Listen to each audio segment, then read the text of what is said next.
Hello, this is a quick video showing you how to replace the string on the Kobalt 80 volt max string trimmer.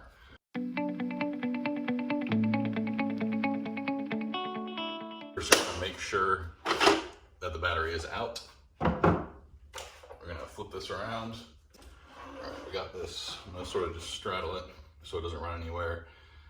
You can see where the line comes out on the other sides, and then the other two are where the actual clips go in. So you're pushing in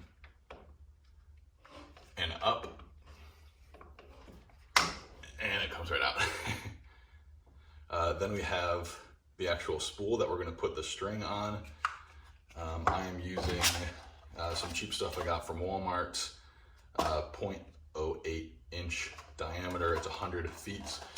This holds about 7.5 feet. So I'm going to measure out about 7 feet so it doesn't overcrowd it in there.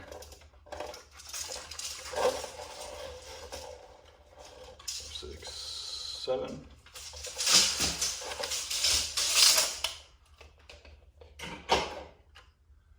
So there's 7 feet. I'm going to go ahead and cut that off.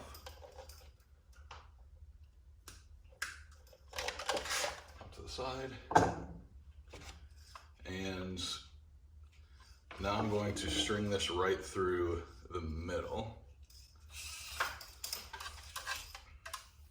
And you want it to be even on both sides.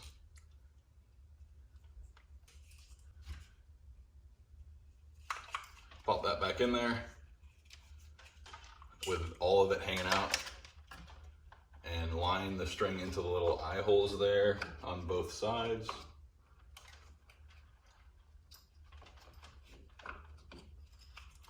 So you want to make sure it's in these little grooves here so it doesn't go whipping out on you. And then line up with these eye holes, right like that. And then it should snap back down just like that. All right, so now you got, what, 3.5 feet on each side. You're gonna wind it in, so you should be able to twist, and you're going counterclockwise. And you're sort of pushing down and twisting. There we go. Also got caught on something. There we go. And you want to twist it right about where it hits the blade there, and that's it. Thanks for watching. Don't forget to subscribe if you aren't already. Thank you so much, and God bless.